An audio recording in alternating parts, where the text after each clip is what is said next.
Renaissance, many men sought their fortune with the sword.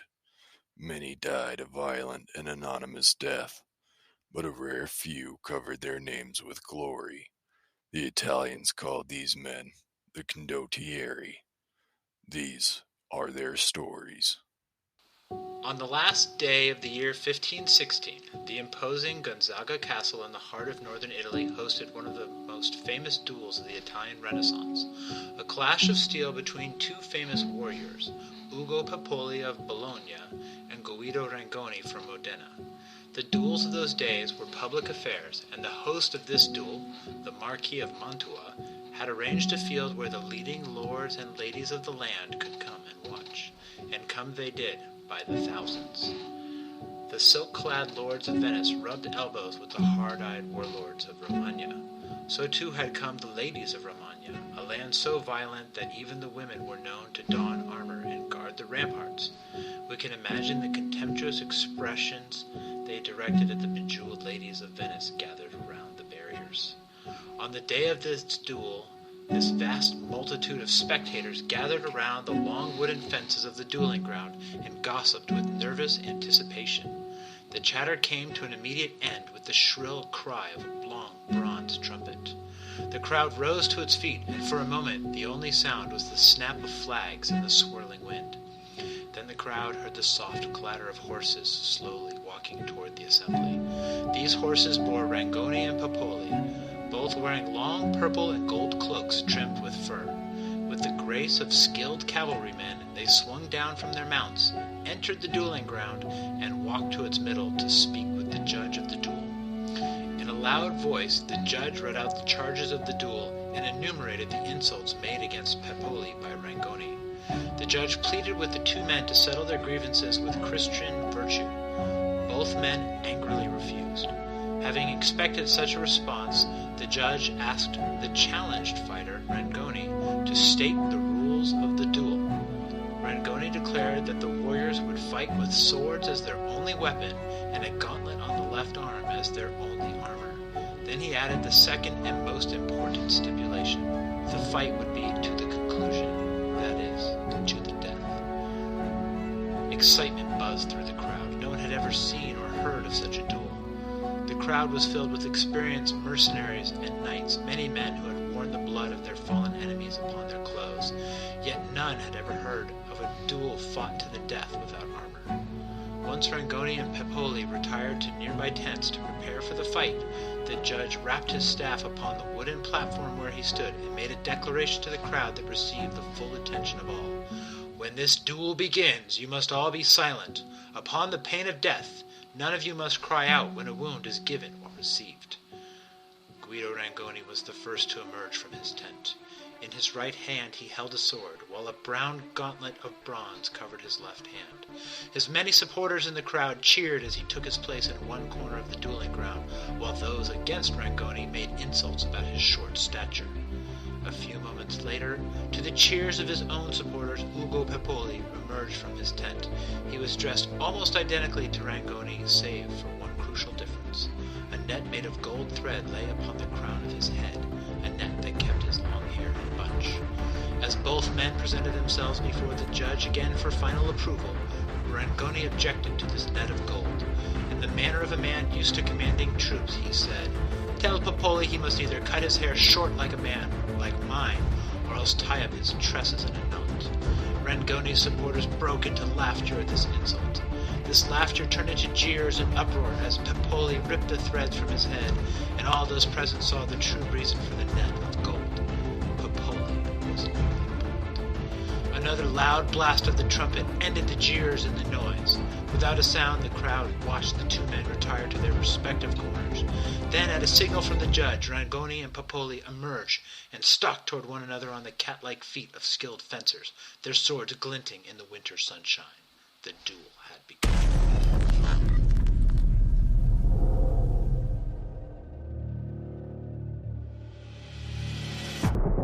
Welcome to L'Arte Dell Armi, the Bolognese podcast, where we discuss the intricacies of the Bolognese tradition.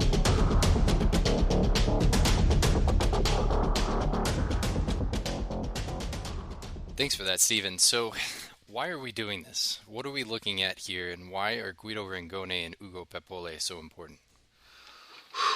Wow, that's a great question. All right, so first, we're doing this because we love history and we love digging out the little interesting tidbits of history that you find as you delve into it. But beyond that, as historical fencers, it's really important for us to understand the perspective at the time. The art of fencing and fighting was baked into everything in the culture. When you wore your sword around with you, you had to be prepared to draw it at any situation, in any kind of situation, any kind of fight could arise. But you also had to know how to use it on the battlefield, and you had to know how to use it for show to display your prowess. It was baked into the culture, and until we can appreciate that, we're not going to be able to just escape the trap of being guys who tag each other with swords for fun. Nice, yeah. So I guess a good way to kind of introduce all of this and really kind of get into the depths of what we're doing. We can kind of start out and just kind of go ahead and just say we've put probably at this point thousands of hours of research into this. And this isn't quite a sort of a free venture where we're just kind of wandering about looking for random duels and things like that. These are very pointed and direct things, and we actually pulled these from specific sources. So we wanted to kind of start out with almost an episode zero, a teaser episode of everything that we're about to do, where we kind of delve into the source material from the Bolognese sources and actually highlight where these names come from and who these folk heroes are, because these guys were folk heroes. We're going to talk about Angelo Viggiani, we're going to talk about Marozzo, and we're going to talk about Camillo Palladini. And the amazing thing is we're going to see names that pop out up throughout this story of characters that are sort of larger than life. And Ain't that the truth? yeah, and we didn't really know some of these characters, some of these characters Oh were, man, this is such a spicy time. yeah, until we really started kind of getting in the weeds and really looking up the information, and then all of a sudden we're like, hey, wait a second, is that the guy that Palladini mentions? Wow, this guy's kind of a badass. Right. So, I think what we're going to do with this this teaser episode is we're going to go through these introductions and we're going to look at some of these specific things. Any final thoughts before I get into some of these introductions here? So it's an important thing to note for anybody who's practicing the Bolognese art that these are two Bolognese fencers trained in the Bolognese art, probably by the best masters in the city. Which we will have to delve into in a future episode of what all was going on. And so much of what was happening in this duel was not just some random insults, but was a fight that goes back probably to when these guys were boys, fighting with swords and bucklers in front of the warriors that they admired, and maybe exchanging a cheap shot or an insult then. And the constant intrigue and rivalry and battles and constant switching of sides that all came to this moment in front of all of these really important people in northern Italy. And if you're in Bolognese arts, you have to understand everything that kind of goes into this moment and how deep it is. Yeah, and to kind of preface that, like one of the things that we're going to really build off of here is that this goes really deep. Through some of the source material, we actually found what we think may be the foundation of the Bolognese school, and a lot of other information that, we're going to build this out into basically an 11-part series on just if we can get it done in 11 episodes. There's so much. There is so much, yeah. So, the more source material we find, which we are starting to really get into a lot more of the original source material, and we're uncovering things that are just breathtaking in terms of their depth and potential knowledge. That's a lot of the work. A lot of the work has come from looking at these source materials and starting to build out this story, where before we were looking very loosely at source material and then not necessarily having the depth of knowledge that we have now. But as we've gotten more information, we've found more threads to kind of weave through this story that make it deeper and more intriguing, because there's some absolutely mind-boggling things that happen. Yes. So the structure of these episodes is basically going to be that we're going to start every episode with a sort of a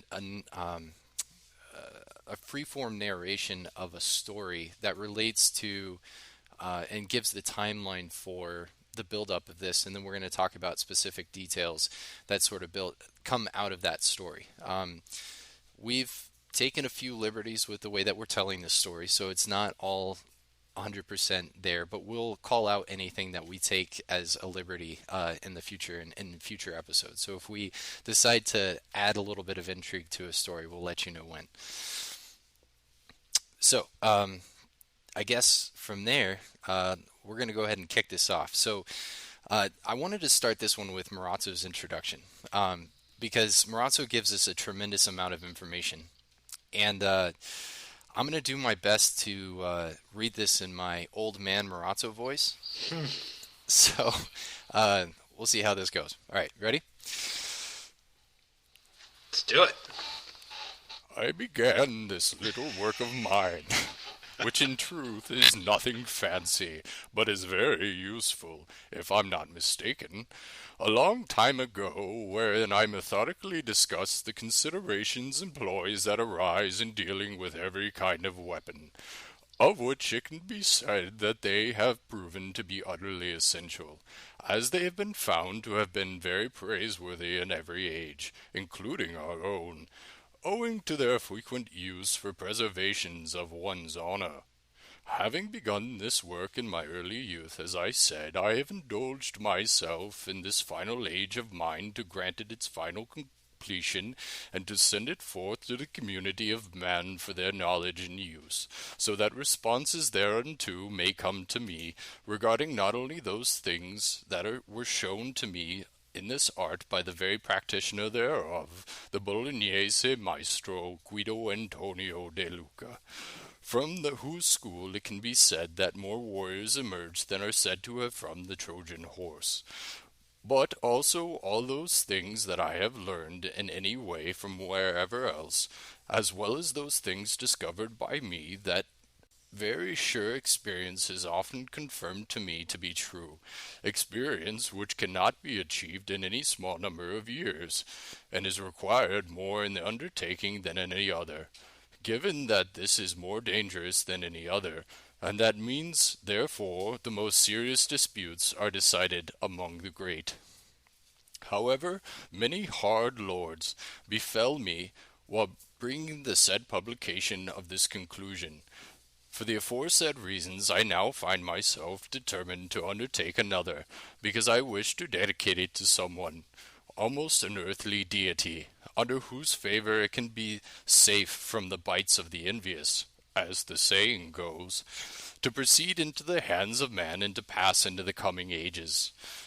I will not have to labor long in selecting whom, among many, I must, for it seems that many of those who are chosen are selected almost as a matter of custom, because to whom else could I worthily send it than to you, magnanimous and magnificent Count Guido, who are plainly the splendor and brightness not only of brilliant family of Rangoni, which has yielded so many famous and valiant men, and of the armies of Italy, but of those of all Europe and all of Christian chivalry, and than whom in so much time my eyes have not yet seen either a more valorous duke or wiser knight.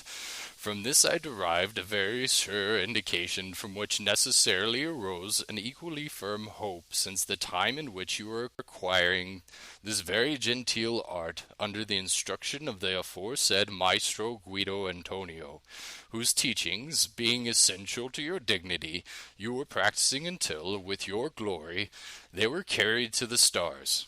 And if I am not greatly mistaken, I will not offend you if I equally render unto you and procure of you the supplement of that honor, in so far as I can via the testimony of this little book, which I humbly beg that you receive courteously, as your courtesy is renowned for many reasons.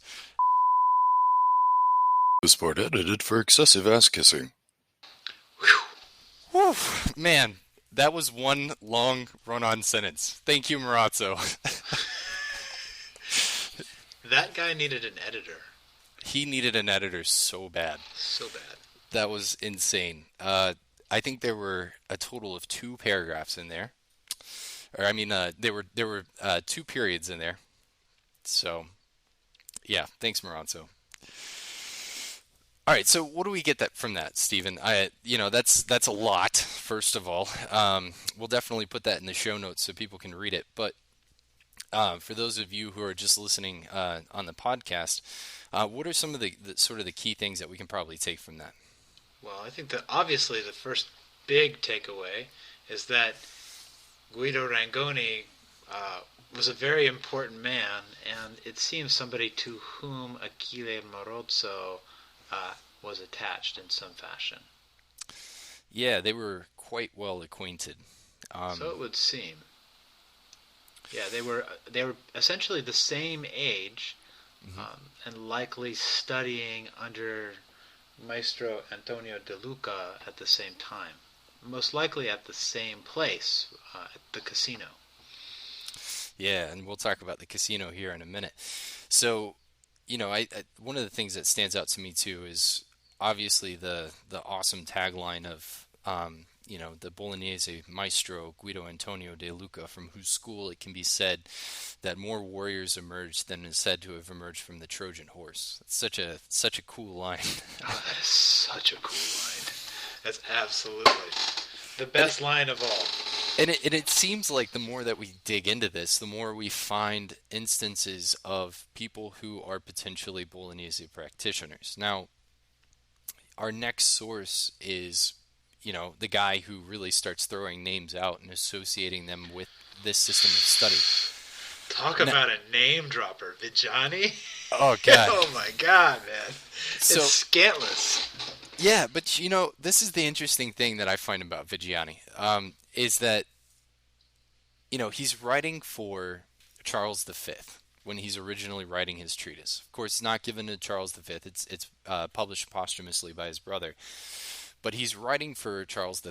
It's likely that he was a fencing master in the court of the Holy Roman Emperor. One of the names that he name drops is actually a Bavarian. But I left that guy out because, 1, it'd be a lot of stuff, and 2, we're not here to talk about Germans. Right. They've got their own podcast. That's right. They've got their own podcast. So, but I mean, it's super fascinating. Getting into, I mean, it's funny to me. It's just kind of funny the way that Marozzo kind of like lauds over Guido Rangoni. And I mean, anybody who's ever read a dedication knows that they're always ridiculous, right? Oh my Lord, they are. They're very difficult. They're very different than our sensibilities, which is one of the important things about studying the history. Because again, it's baked into the whole art. Yeah. These people had not come across the idea yet that all people are created equal, and they would have found that idea preposterous. Yeah. So, I mean, that's an interesting point. I think the first one is the Swabian Declaration of Human Rights, in terms of like this contemporary European period, which I think doesn't happen or it might have happened at this point. I don't know, but I can't remember the date. I think it might have been. No, I think it's later, because I think it happens before the Protestant Reformation. It's like just before. Yeah, it's like in like the mid 1500s. But regardless, let's dive into Viggiani just a little bit. Do you want to take Conti or Rodamonte? Why don't you take Conti and I'll take Rodamonte? All right, I'll take Conti. Very well. This is your second guard. I understand it, and if I practice it, I will be able to do it well before long. I've heard it said that this guard is well liked by Signor Duca Ercole IV de Ferrara, who in addition to his many virtues is extremely delighted by the military art, and that of the unaccompanied sword.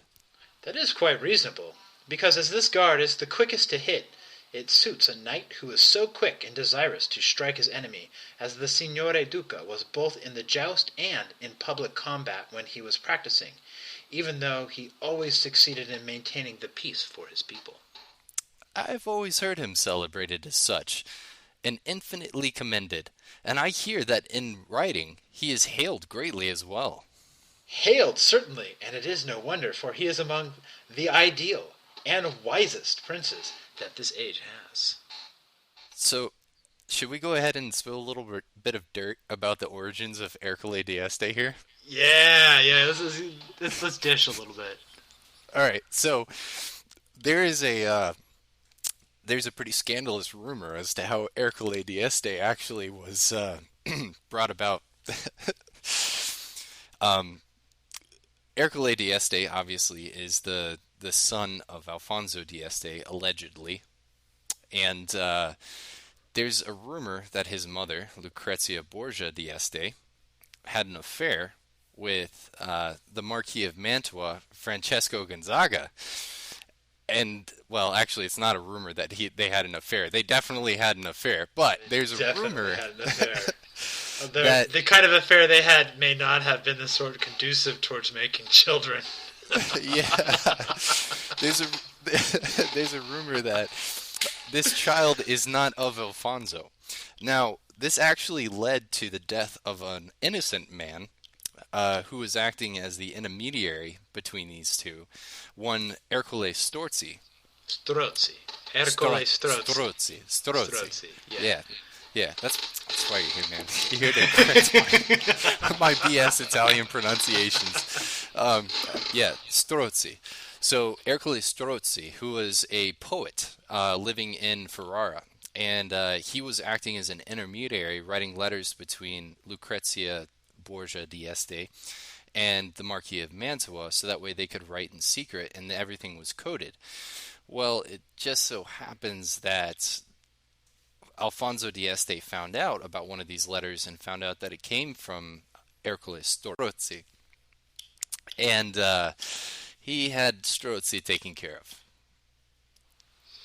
Maybe it was Alfonso, maybe it was his brother, the bad Cardinal Ippolito. But somebody in the d'Este clan really was in on this. So, and if Ercole Strozzi had attended Marozzo's dagger class, he may have survived.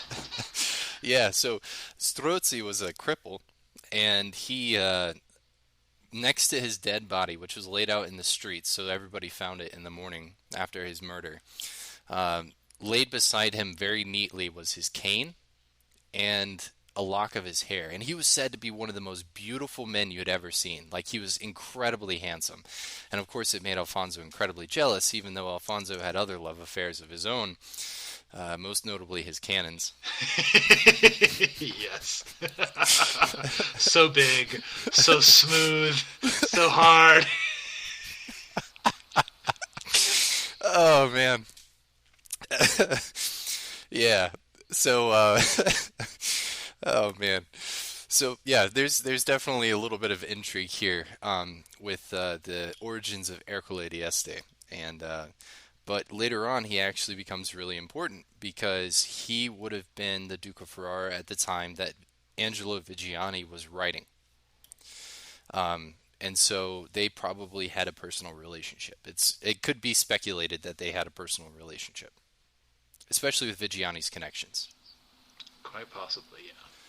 Yeah. I wish we would know. All right, shall we talk about Guido Rangoni and Giovanni de' Medici? Yeah, let's get into it. Okay. All right, so I'm taking Conti again? Yep, I'll do Rodamonte. All right, this is a short one. All right. It is true. This seems to me the finest guard amongst the defensive ones, and this, if I could recall correctly, was much used by Signor Giovanni de' Medici and Signor Conti Guido Rangoni. Rare men and excellent in the handling of arms.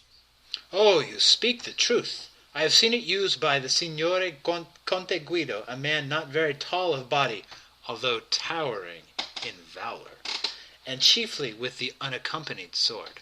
They speak, of course, of Porta di Ferro Stretta, or as Viggiani terms it, the which guard? Guardia Defensiva Perfecta. Aha, there we go. Yes. Yeah, the perfect defensive guard, which, of course, the Bolognese authors would agree with. It's, basically Manciolino in a nutshell, right?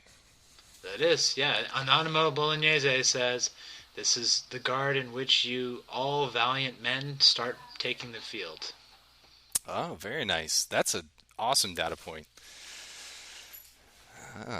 Yeah, so we've got, of course, Giovanni de' Medici is a character that's going to come in later on in the story that we're going to be highlighting through this. And, of course, our main character here is Guido Rangoni. And, we've got our first sort of outside data point. But, one of the things that I find most interesting about all this is that, so far we've got Ercole d'Este, who could have been or was a contemporary of Viggiani. And then we have Guido Rangoni and Giovanni de' Medici, both of whom would have been before Viggiani's time, or at least when he was a very young man. So this is really when we start getting into the mythological portion of things, where they're kind of heralding back to characters that were sort of larger than life. Right. Yeah. But the other thing, too, that I see in this, and that I see is like super interesting, is that both, Ercole d'Este, being a contemporary not only of Viggiani, but also of Charles V, would have been well known to the court of the Holy Roman Emperor, because Ferrara was a big player, right? And the dukedom was important. Whereas Guido Rangoni and Giovanni de' Medici were both characters who were long gone, but whose memory was substantial enough that just the mention of their name would have brought back memories to people who had studied history in the court of the Holy Roman Emperor. Right. So I think the idea is if you were to think of it as rock stars, Guido Rangoni would have been the Paul McCartney, of the condottieri, where he had a long career that went back and was kind of thought of a decent fellow, an honorable guy. And then Giovanni de' Medici happened to die before he could actually, he'd be the Jimi Hendrix. So he died before you could see where he would actually fail. So I think there's always this sort of lost cause myth with Italians in the Italians at the time, where they like to pretend that they somehow could have formed that disparate collection of city-states into something like a country in the order of France or Spain, and repelled the invaders in the hope that one of these heroes would have been capable of doing it. Yeah.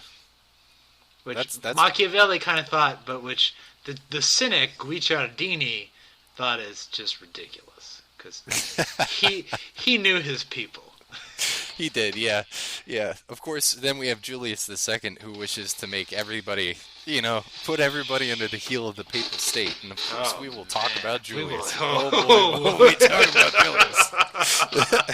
Yeah. If you thought the Catholic Church was bad now, you have no clue. None. Oh, man. So, yeah, no, I mean, that's a great point. So could we put, I can't remember what age Giovanni de' Medici died. We haven't quite gotten him in our research yet. But was he 27? 20s. Yeah, is he in the forever? Is he in the he's forever like Kurt 27? Cobain, man. Yeah, dude, he's in the forever 27 with Jimi Hendrix and Kurt Cobain. Exactly. He ate one of D'Este's cannonballs and then died. Yeah, he did. In the hope that, he alone would have been able to save Rome from the sacking of the Landsknechts, which obviously no one person was going to be able to do that, but that is the dream. Yeah. So Guido Rangoni had the misfortune of growing old, and so people could see what he could accomplish in his life. And he lived an honorable, successful life, but he was not able to save Italy. All right, now let's move on to Francesco Maria della Rovere. Now that we've talked shit about Julius II, let's talk about his nephew. Let's talk about his nephew. All right. Who's also a treacherous bastard. Oh, man. He's a dick.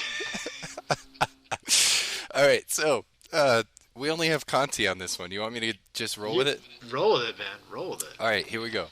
Most excellent Francesco de Maria, Duca di Urbino, in his time a man of valor, knowledge, and prudence, according to a few, praised beyond measure this final guard of yours and placed it before nearly all others.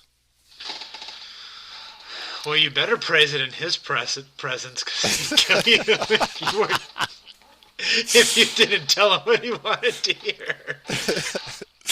And of course, he's talking about Codalonga Stretta, which, is something that, Marozzo is quite a fan of a little bit. Yeah. So, So my pet theory on that is he learned from the same person that taught Capoferro, who was essentially born in that same area that Francesco Maria del Rovere was from. And so it essentially is fighting in terza instead of fighting in Porta di Ferro Stretta. That's good. And of course, we know that Francesco Maria del Rovere was sort of, I guess we could say that, what's the term that not necessarily papal legate, but the man who's in charge of the papal forces. Captain General of the Papal Army. Yeah, he was Captain General of the Papal Army in Bologna. Oh, the Gonfaloniere of the church, I think? I can't pronounce that one correctly, though. That's all right. Gonfaloniere. Yeah, so we know that he was in charge of the troops in Bologna for a spell of time.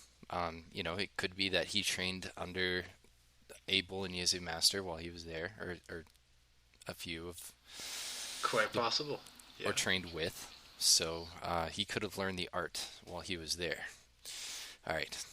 So now we're going to move on to our other hero of our story, or anti-hero if you want. You choose. Ugo are you Pepoli. Team Pepoli or are you Team Rangoni? That's right. And that's going to be the theme of this entire podcast. All right. So why don't you kick it out there? Okay, Ugo Pepoli, Guardia di Alencorno. You have spoken most excellently. You see, therefore, that the Guardia Alta Offensiva Perfetta is of greater perfection and more valorous.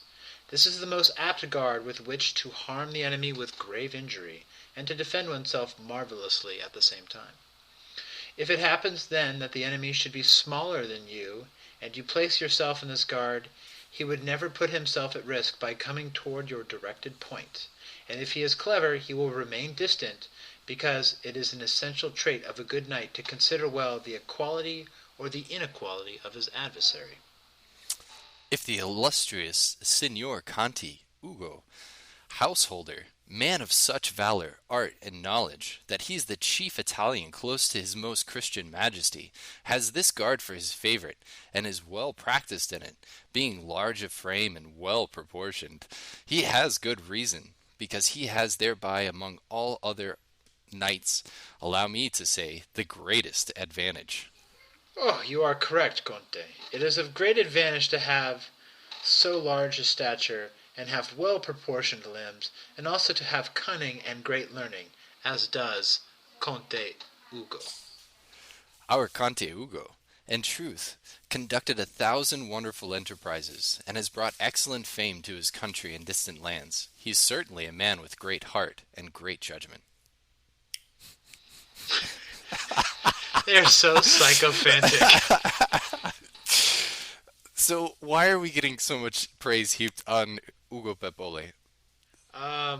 Well, we can go into a lot of it, but Ugo Pepoli was instrumental in not only driving the Bentivoglio family from Bologna, but in preventing their return to Bologna. So he's got a pretty, I mean, obviously, he's one of our chief characters in this story, and while Guido Rangoni is going to get a lot of the sort of the bulk of the information presented about him, because there's more written about Guido Rangoni than there is Pepoli. He is this really interesting character where he does some pretty fascinating things, and of course we're going to get into that history as much as we possibly can and try to present sort of a full list of his enterprises, since they were so wonderful and there were thousands of them. Exaggerating just a little bit. I just love that he's so well proportioned of limbs. Oh man. Oh, yeah. You know, the thing that stood out to me the most about this, though, is, and we kind of already highlighted this in sort of the duel teaser, which is kind of the midway point of our story and where we'll eventually be headed, to really set up why this duel ends up taking place between Ugo Pepoli and Guido Rangoni. But one of the things that's really interesting in this is that it almost alludes to the duel a little bit. Oh, pray tell, how? Well, we know if we go back to Guido Rangoni, right, it talks about how he's small of stature, although towering in valor, right? Right. And Guido Rangoni's nickname was it Piccolo? Yes, yeah, he was little Guido. Yeah, he was the little Guido. Because there was Big Guido and Little Guido, and he was Little Guido. I bet he loved that nickname too. Oh yeah, absolutely. You know, and it seems like it's something that his uncle Gerardo would use as a way to just kind of continuously like put him in his place. But why he got so good in the use of arms. Exactly. It's always those small dudes that get really serious about fighting. Yeah. So we know that Ugo Pepoli using Guardia al Corno is really interesting because it says that it would be something that's more advantageous for somebody who's taller and well proportioned of limbs, of course, to have the greatest advantage, right? And that it's something that you would want to do against a smaller opponent. Right. And, only against a smaller opponent, really. Yeah, and this is something that we know ends up sort of transpiring in this duel between Guido Rangoni and Ugo Pepoli. And so, you know, we can only imagine reading this that Ugo Pepoli was holding Guardia al Corno as he was fighting Guido Rangoni, who quite possible, yeah. Perhaps was in Porta de Ferro, or perhaps he was in, he would have been in Cordillunca Alta. Yeah. Where does that come from? The Anonimo, right? Oh, yeah. So he would have been using the correct techniques that the Anonimo suggests to use, which is to have his left foot forward and his sword off on his right side, offering his chest as a target to Ugo Pepoli in the hopes that Pepoli would try to take it. Yeah. So, so I just found that really interesting, especially now that we've done as much research as we have. It's been a while. You know, I think we kind of came to this actually because of Viggiani, right? Yes. And I remember our first conversation, we talked about dang Guardia dall'Incorno when your opponent is taller than you. Or, if you're taller than somebody, how you can just rain imbrocatas down on them all day long. And it's super frustrating defense against. Right, which basically Viggiani's entire Schermo, right? So this is his entire motion. You're just gonna come in this. You're either gonna hit him, or he's going to try and attack around it. Then you're gonna take control of the sword, and you're gonna throw another imbroccata. Yep. Easy peasy, lemon squeezy. That's it's really right. not so different from Dall'Ingochi's 30-day form. It's the same basic idea. Imbroccata, they respond to the invitation, boom.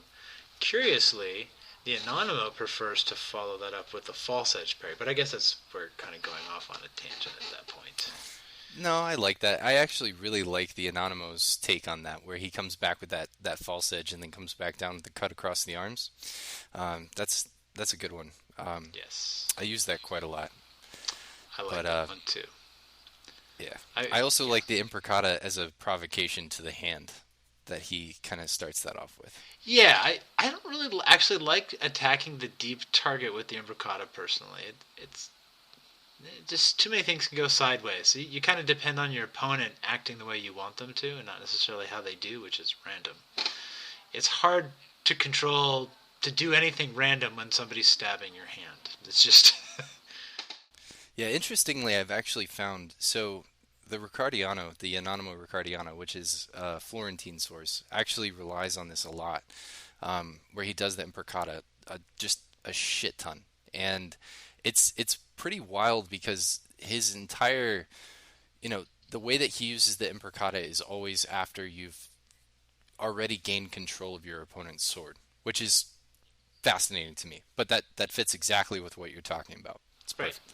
You find him on the outside, imbricata to the chest every time. Yeah, and that fits Viggiani too, right? Like you're Right. either going to do the imbricata as a defense, or you're going to do it as a provocation, in which you're going to perform a defense that sets you back up for the imbricata. And Right, which is rinse why and we need to repeat. have a class entirely on defending against the imbricata, so that people can actually throw imbricatas without your opponent just running away. That's the sad thing about when you get into Unicorn Guard. You're not going to get defense from it. You're just going to throw some stuff. Your opponent's going to back up like 5 steps, and then you're going to end up in a low guard because they all keep running away. I mean, it is intimidating.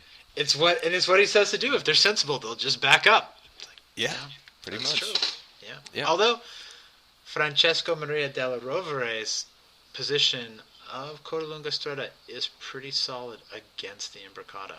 If you Yes, it is. make sure to dip it so that your point is on the other side of their sword, then as they come in with the imbricata, you essentially just make your own imbricata over their imbricata. Oh, nice. Yeah, I like that. Yeah. So let's read this last one here. We have Duke Ottavio Farnese with the imbricata. So perfect setup. All right, so here we go with Conti. I see it, but I will not be able to do it soon. You will be able to do it sooner than you believe, having judgment and disposition in arms, as did the most excellent Signore Duca Ottavio Farnese, who, hearing it from and seeing it done by me, thought that he would have to toil long before he would learn it well, but then in the shortest time he became a more perfect fencer of it than I am. I believe it, because he is the most subtle and acute wit, and apt to every work of judgment, as though he and all of his most illustrious house were favored beyond the norm by nature in every enterprise wherein agility of body and strength of mind is required. If we live long enough, Conte, we will see this Signore to be the chief among knights and signori, he being blessed with valor, virtue, and knowledge. So I think this is actually pretty cool. Later on in the story, we'll talk about Guido Rangoni's happenings with Rodomonte, because he is a character in the 1530s that kind of gets involved a little bit with Guido and his brother in some land disputes. But here we have Rodomonte as a sort of fictional character that Viggiani is sort of using as a muse, speaking of training Ottavio Farnese. And the question is, did that actually happen? And is Viggiani like hearkening to something here? But That I don't know. I really haven't studied the Farnese at all yet. yeah, I don't either. So, that's a good question for us to try to answer later on as we kind of get a little bit deeper into this research. But yeah, I mean it's still interesting, I mean we talk about the imbricata. Obviously, by 1550, Viggiani thought the imbricata was pretty much the only thing that you need to know. So, He had an entire system based around that. It's the most perfect guard. Although he doesn't really discuss what you do when you're short. yeah. So, Well, yeah. most of us historical fencers, when we're going through the manuscripts, we're looking for, all right, how am I going to make this work for the short guy? Or I once had this woman who was 7 months pregnant that forced me to take an entirely different look at it. Like, all right, how am I going to teach the 7-month pregnant woman how to be a badass with a sword? So, interestingly enough, maybe Viggiani and, I don't know, Dall'Agocchie are for, and maybe the Anonimo are for taller fencers, where, somebody like Manciolino Right. is for shorter fencers. And Marozzo does not look Oh. tall. No, he doesn't. You know what? And thinking about that, Marozzo has a tendency to go to wide guards and use a lot of percussive actions from wide guards to beat the sword away and go for things that are very much like, I'm going to make it look like I'm open, but I'm small, and that means you have a bigger tempo to hit me because I'm lower than you. Right. And he I'm just wants to gonna get to take the it away wrestling anyway. All the sword stuff is just... Oh yeah. It's all just a tease before you get into the wrestling part. Oh yeah, yeah. If you, I So, mean, if total you go small through guy move. total small guy move, yeah. If you read through any of his single sword plays, you know that everything basically ends up in a grapple in some way. Yeah. Like it's just a natural progression. Yep. Yeah, cool. Him and Fiore. Yeah, yeah. Well, phew. An entire system built around going to grappling. Yeah. Hope you're not a tall guy. All right, so now we're going to move on and we're going to talk a little bit about Palladini. Now, this one is super interesting because a long time ago, back in the early aughts of the Le Arte Dell Armi podcast, you and I talked, and Yes. I was telling you about Palladini, and I was like, and he mentions this guy Mancino of Bologna, and you were like, I've looked that up. That's not Manciolino, and I was like, damn, that's not Manciolino, right? So we had no data point of who this Mancino was, except you said that he was a condottiere. But through the process of this podcast, we have found out a lot of information about Mancino of Bologna. Or as they called him at the excited. time, Il Mancino, the lefty. Yeah, the lefty.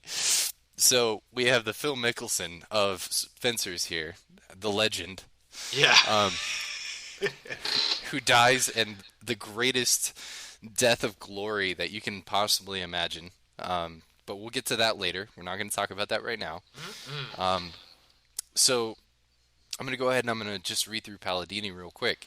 So we have kind of a reference of why just Palladini's mention of this guy that we're going to talk considerably about through the first couple episodes of this podcast.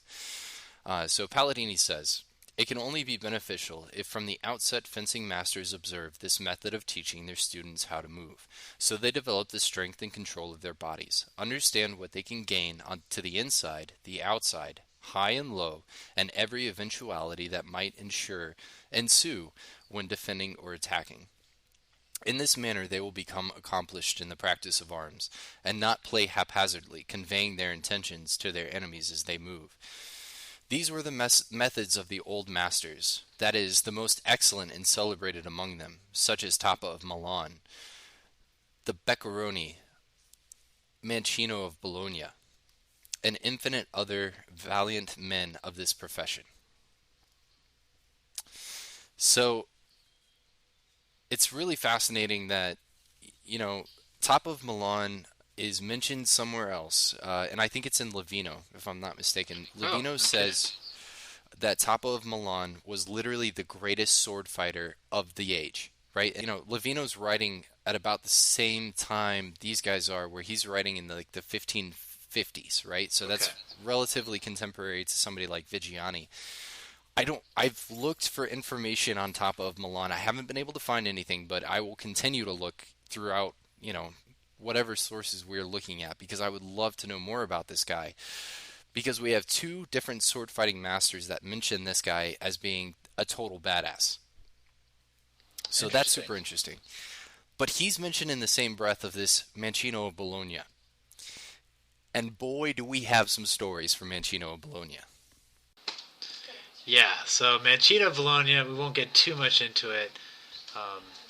He begins his career as many down-and-out noblemen do, which is he challenges somebody to a duel. So he starts off as basically some random mercenary, I believe in the Milanese army.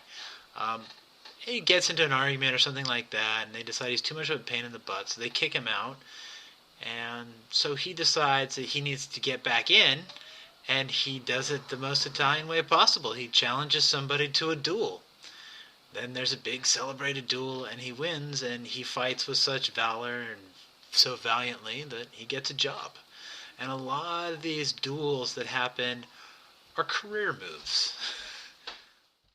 Yeah, we were starting to kind of get the impression a little bit that there's almost this blood sport gladiatorial thing going on, where some of these marquises and dukes have a tendency to kind of pull these guys together and say, hey, do you want a job? Because if you guys fight each other in the arena in front of me and my friends and my entire court, we might give you a job, but you gotta get that guy.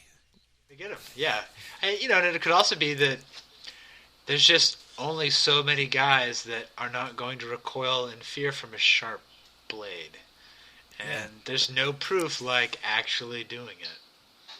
yeah. So one of the cool things that we know about Mancino is he was very deeply connected with the Bentivoglio family. And that means that he was probably training alongside Annibale Bentivoglio and Hermes Bentivoglio, some characters that we'll talk about in later episodes, but also Guido Rangoni, and he was probably one of the students of De Luca, which is really fascinating as we kind of start to build this story out because, these guys were together and they were sharing ideas, but they were sharing these ideas in this interesting place.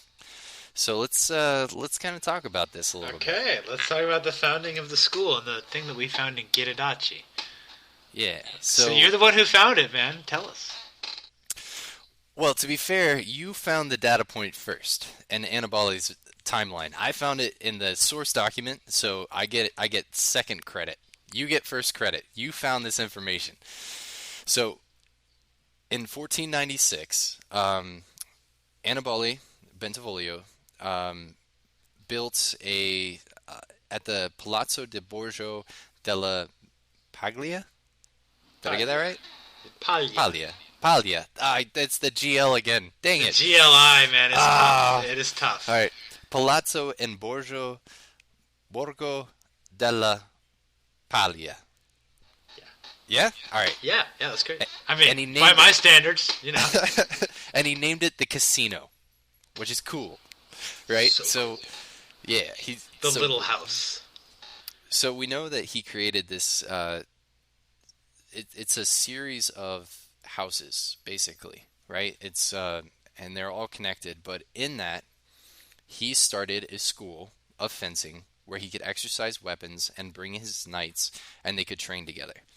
Do you want to read the Italian of Ghirardelli?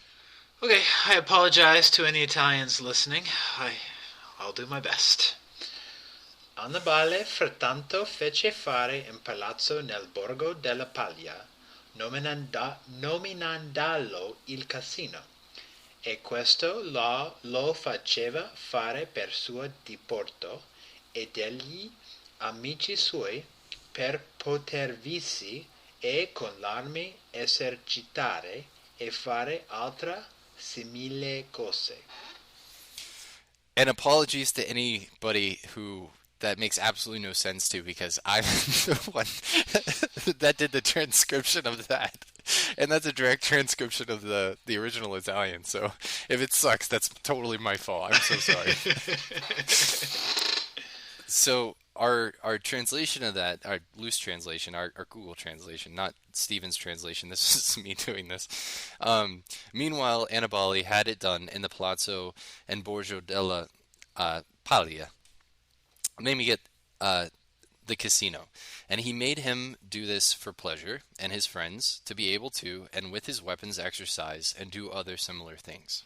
So the backstory on this is there's a street near the Bentivoglio Palace, and the Bentivoglio were like the Medici of Bologna. They were the big, most important family in the city, and everybody either liked them or was trying to kill them. That's just how life went in Bologna.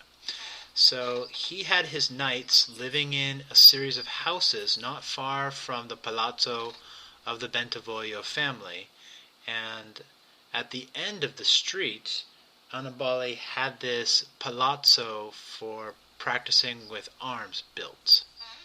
Nice.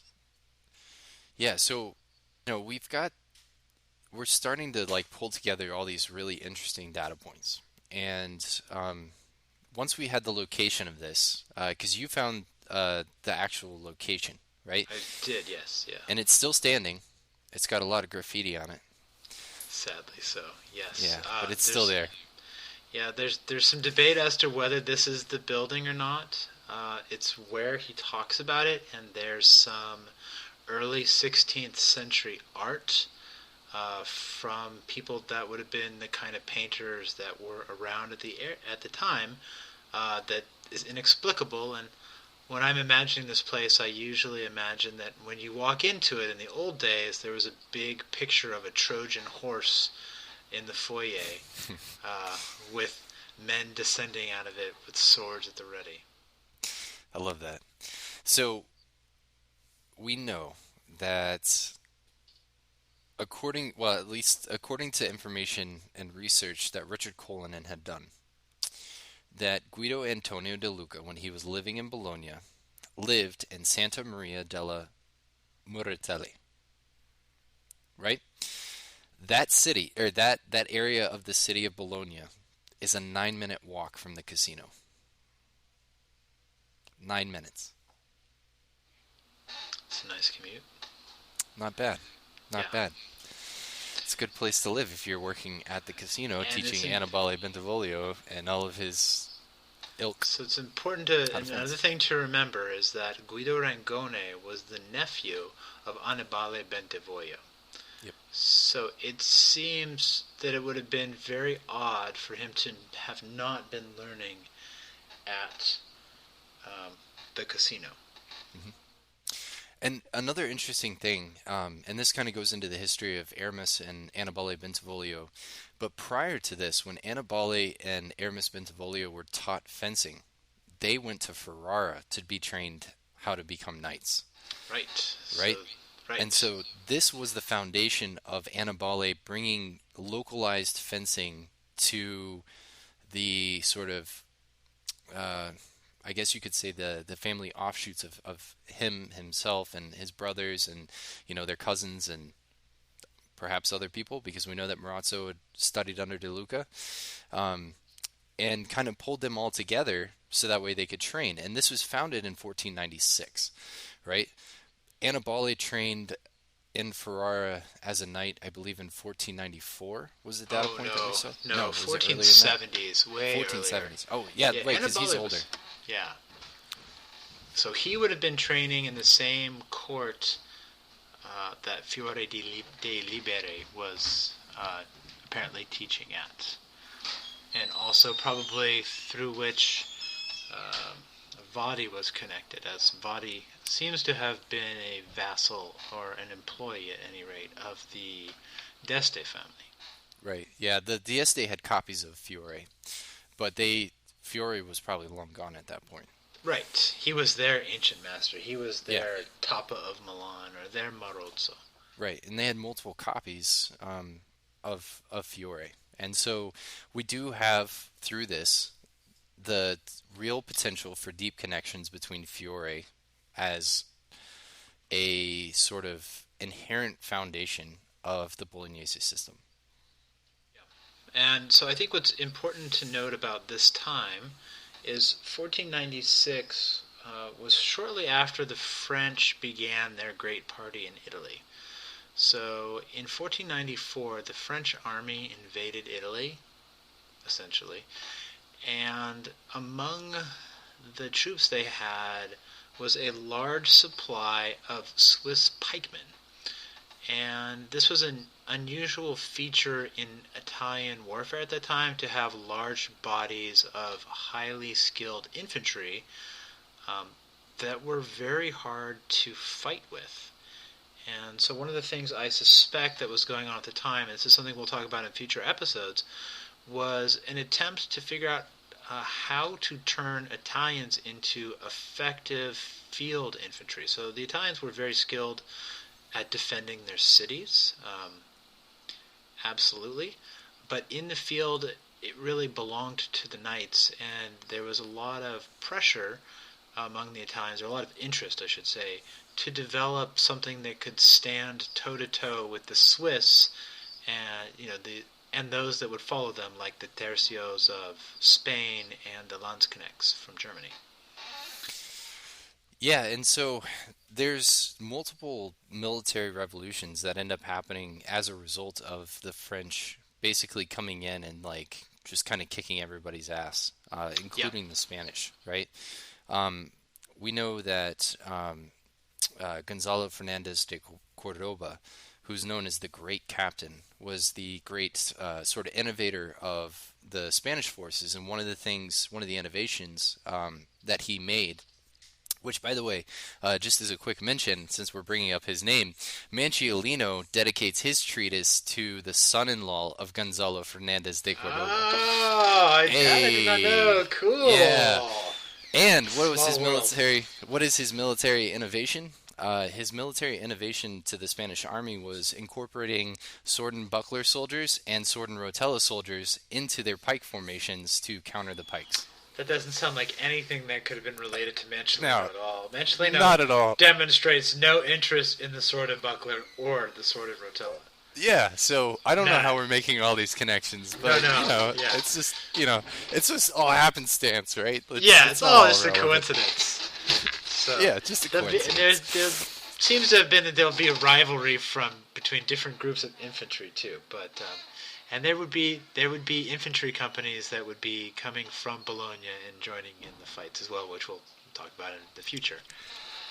Yep. And so the last note that I had here for Marozzo's school, which he establishes after the expulsion of the Bentivoglio. So one of the things that people might be asking is, well, why is Marozzo's school in a different part of the city? That doesn't really make sense. But as we'll learn in the story, the Bentivoglio, where, De Luca was probably training the Bentivoglio family and their ilk in the casino, were not there past a certain date. And so it makes perfect sense that Marozzo, who probably left Bologna either with the Bentivoglio or as a mercenary before the Bentivoglio, which many of the Bolognese knights or well-trained men did, including Mancino. They kind of went out, and a lot of them ended up being mercenaries in Venetian companies. Or papal companies. That's right. And so, Marozzo probably didn't start his school until he had come back from his mercenary service, and so that's probably why he started the school or restarted the school away from the casino, because the casino was no longer something that he had access to, because it had been taken back over by, Well, and there were probably multiple dojos in Bologna at the time. I like to imagine that Ugo Pepoli, the tall guy, probably was in the rival dojo of the casino. Yeah, maybe. But then again, don't we have a data point where Della Gucci dedicates his treatise to a Pepoli? Right. So Della Gucci was a fencing master to the Counts of Castiglione, which were the Pepoli family. So it seems that the Pepoli family probably had a habit, guessing here, of keeping their own fencing master around for their own edification. So this we don't know. This is we're kind of hypothesizing. Yeah. That's right. Yeah, but we've got some more good data points on Della Gucci, so don't think that we're going to leave him out, even though we have documentation that Steve is not the biggest fan of Giovanni Della Gucci. So, no comment. Yeah. So let's pull this all together. So what are we getting at? We just went through a ton of information. We really kind of just probably gave people information overload, and that's part of my fault for the way that I structured this. But what are we playing at? What are we going towards here, Stephen? Well, for me now, after I've done all this, when I pick up a sword and I place myself into guard, I feel a deeper connection to the art, having understood more of what is happening, more of the psychology. Also, one other interesting thing to point out, and I forgot to mention this earlier, is the importance that the Bolognese school emphasizes fighting on foot. There is literally nothing except in Della Gucci about how to joust. Otherwise, the entire art takes place on foot. And I think that's a very significant data point considering the time and the pressure to develop effective Italian infantry units. Yeah. And this is one of the other things is a lot of people want to kind of figure out how this fits into, how Bolognese fits into the military stuff at the time. Like, how are people trained by captains or sergeants or whatever in the Bolognese school? And I think that's going to be one of the things that we're going to be addressing in our upcoming 11-part episode on the condottieri. Yeah. Yeah, no, that's, I see it the same way, right? Like, I mean, this kind of allows us to touch history a little bit and actually like reconnect with the origins of what we're looking at. But, from an even deeper side, I think we kind of start to understand the ethos and the legend that developed behind this, and that, that like you were saying earlier, where there are people who made their entire careers on just their knowledge of fencing, right? And we have these people whose names, just the mention of their name brings back all of these memories, even though it's 50 or 60 years ago. And they're like, I don't know, like Medal of Honor recipients in the United States or something of that accord, right? Like, these are people who did something that was so great that they were revered for ages well past their time. And that's incredible. Just absolutely incredible. Absolutely. And this is the art of the Renaissance. People focus on the painters. The painters are the guys in the background. This is the art of the Renaissance. Yeah. All right. So, just wanted to kind of build this out as our teaser episode, even though it's going to be, a full hour. We didn't expect that. You can chop it down. Come on.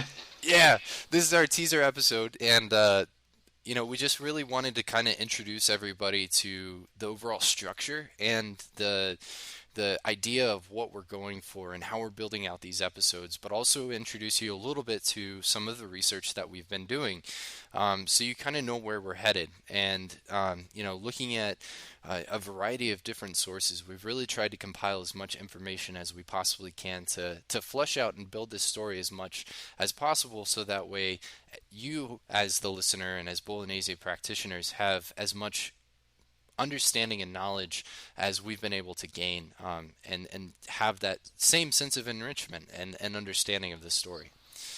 And we're giving you just the good stuff.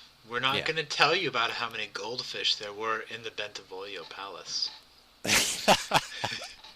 Or what kind of plates they had. Or how many stairs there were. Yes, I'm done. I'm so done with stairs.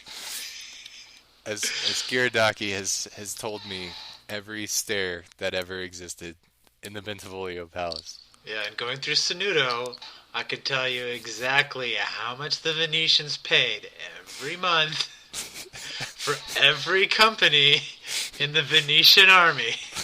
And what the weather was like every day. And what the weather was like. That's right.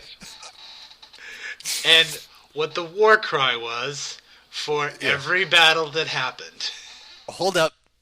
That is a badass point. That is one of the coolest things that I think that he mentions. Perfect. Because now as Bolognese practitioners, I think that every Bolognese school needs to come up with its own war cry. We need to have our own war cry. There you go. Hard stop. That's it. Boom. Done. Cool. All right. I might well go with the one from Sanudo, but we'll see. Well, I mean, we all know what yours is going to be. Power of the Pig. Power of the Pig, baby! Yeah!